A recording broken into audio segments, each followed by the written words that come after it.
اللہ تبارک و تعالیٰ نے بہت ہی اہم باتیں بیان فرمائی. فرماتا ہے وَقَضَىٰ رَبُّكَ أَلَّا تَعْبُدُوا إِلَّا إِيَّاهُ وَبِالْوَالِدَيْنِ إِحْسَانًا. تمہارے رب نے یہ فیصلہ فرما دیا کہ اللہ کے سوا تم کسی کی عبادت نہیں کرو گے اور اپنے ماں باپ کے ساتھ اچھا سلوک کرو گے. رب کے بعد اچھا سلوک.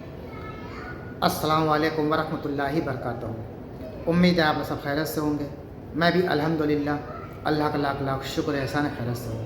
اور انشاءاللہ جس ویب ریئیکشن دینے آ رہے ہیں مفتی سلمان عاجزی صاحب کا بڑا پیارا بیان ہے دوستو, بڑا بہترین بیان ہے. یہ بیان ہے, آپ لوگ بیان سنیں گے غور سے تو انشاءاللہ میں چاہتا ہوں اور اس پہ عمل بھی کریے گا تو بہت اچھی بات ہوگی ہے. اور جتنا ہو سکے اس کو شیئر ضرور کریے گا. اللہ تعالیٰ نے خود فرمایا ہے کہ میری عبادت کے بعد اپنے ماں باپ کا خیال بہت رکھے, ان سے ان کی نافرمانی نہیں کرو. کیونکہ یہ مطلب آج کل لوگ ماں باپ کو مطلب ایسے جھٹک دیتے ہیں, کوئی بات پہ چلا کے بات کرنا, بدتمیزی بات کرنا, تو یہ بھول جاتے ہیں کہ ماں کے پیروں میں جو جنت ہے, باپ جنت کا دروازہ ہے. دونوں میں سے کوئی بھی اگر ناراض ہو گیا تو دنیا آخرت سب برباد ہو جائے گی, یہ سمجھ لیجیے. تو اللہ کی بات, اگر بات کوئی مطلب ماں باپ کا رتبہ بہت بڑا ہے تو اللہ کے بعد اگر آپ کسی کی بھی خوش رکھیں, عبادت کریں تو وہ ہے اپنے ماں باپ. تو آئیے دوستو, اسی ٹاپک پہ یہ پورا بیان ہے, سنتے ہیں بیان کو اور اس عمل پر کرنے کی کوشش بھی کریے گا اور ویڈیو کو شیئر بھی کریے گا. تو چلیے پہلے ویڈیو اسٹارٹ کرتے ہیں پھر بات کرتے ہیں. اللہ تبارک و تعالیٰ نے بہت ہی اہم باتیں بیان فرمائی. فرماتا ہے وَقَضَىٰ رَبُّكَ أَلَّا تَعْبُدُوا إِلَّا إِيَّاهُ وَبِالْوَالِدَيْنِ إِحْسَانًا. تمہارے رب نے یہ فیصلہ فرما دیا کہ اللہ کے سوا تم کسی کی عبادت نہیں کرو گے اور اپنے ماں باپ کے ساتھ اچھا سلوک کرو گے. رب کے بعد اچھا سلوک کرنے کا حکم اللہ نے ماں باپ کے ساتھ کیا. اِمَّا يَبْلُغَنَّ عِندَكَ الْكِبَرَ أَحَدُهُمَا أَوْ كِلَاهُمَا. اگر ان دونوں ماں باپ میں سے کوئی ایک بڑھاپے کو پہنچا یا دونوں بوڑھے ہو گئے, فَلَا تَقُل لَهُمَا أُفٍّ, ان کو اف تک نہ کہو, وَلَا تَنْهَرْهُمَا, اور انہیں جھڑک کر بات نہ کرو, وَقُلْ لَهُمَا قَوْلًا كَرِيمًا, جب بھی ان سے بات کرنا تو نرمی سے بات کرو. اکثر لوگ یہاں مات کھا جاتے ہیں. ہاں, بہت سارے لوگ جوانی میں تو اپنے ماں باپ کی عزت کر لے جاتے ہیں, جب ماں باپ بوڑھے ہو جائیں اور تم جوان ہو گئے ہو اس وقت عزت کر کے دکھاؤ, یہ کمال کی بات ہے. پھر تمہیں سمجھ میں آئے گا کہ تم حقیقت میں مرد ہو یا نہیں ہو. ہاں, حقیقت میں تمہاری پرورش کیسی ہے سمجھ میں آئے گا. بڑھاپا آ گیا ہو, ایک چیز کو بار بار وہ پوچھ رہا ہو باپ, ایک چیز کو بار بار بھول جاتا ہو, ماں بوڑھی ہے اٹھ نہیں سکتی, بار بار پوچھتی ہے یہ کہاں ہے وہ کہاں ہے, تم جھڑک دیتے ہو, اماں ابھی تو پوچھا تھا جواب تو دیا میں نے, کتنی بار پوچھتی ہو, تمہیں پتہ نہیں تم بچپن میں اس ماں سے جتنی بار پوچھتے تھے وہ ہر بار جواب دیتی تھی. اپنے باپ سے پوچھو, جب تم چھوٹے تھے کسی چیز کو دیکھ کر بار بار پوچھتے تھے, باپ تمہیں بار بار بتاتا تھا, لیکن تم سے اب سہا نہیں جاتا. ایک بار سوال کرنے کے بعد پھر دوسری بار وہ سوال کرے تو کہتے ہو بھولنے لگے باپ ہمارے, بیمار ہو گئے ہیں, لوگوں کے سامنے نہیں لاتے, بے عزتی ہو جائے گی.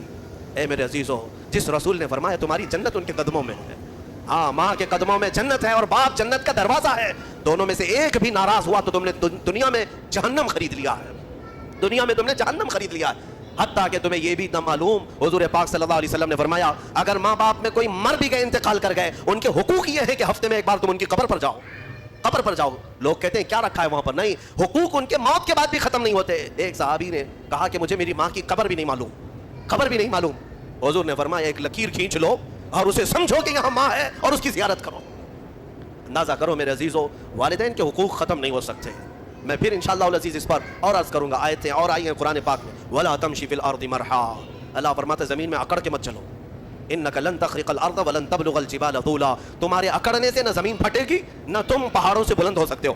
دیکھو ان پہاڑوں کی طرف کتنے بلند ہیں, تم ان کے سامنے بہت بونے ہو, بہت ناٹے ہو. اس زمین کو دیکھو, اس کی سختیاں کیسی ہیں. تمہارے اکڑنے کے لیے تمہارے پاس ہے کیا؟ تم ایک نطفے سے پیدا ہوئے, ایک ٹھوکر میں تم لنگڑے ہو سکتے ہو, لولے ہو سکتے ہو. تمہارے پاس کیا ہے؟ مولا علی کرم اللہ وجہہ الکریم کے پاس ایک شخص آیا اور کہا کہ حضور انسان کی بساط کتنی ہے, انسان کی طاقت کتنی ہے؟ تو انہوں نے فرمایا کہ کھڑے ہو جاؤ سامنے.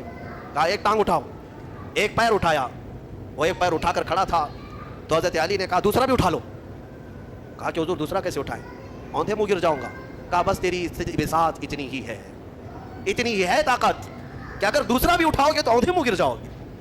ہمارے پاس میرے عزیزو اتنی چیزیں نہیں ہیں کہ ہم پوری دنیا میں ادھر سے ادھر نظام کو بدل سکیں. غرور اور گھمنڈ جب آتا ہے انسان کو, اللہ ڈھیل دیتا ہے. ہاں, کچھ انسان ایسے ہیں جو زمینوں کی زمین فتح کر لیتے ہیں, مال بھی لے لیتے ہیں, حکومت بھی قائم کر لیتے ہیں, لیکن یہ صرف اور صرف رب کی ڈھیل کی وجہ سے. اور قرآن میں مولا فرماتا ہے ان کی طاقت ایسی ہے ان انسانوں کی کہ اگر ایک مکھی مر جائے تو اسے زندہ نہیں کر سکے گا. یہ ایک مچھر مر جائے تو تم اسے زندہ نہیں کر سکو گے.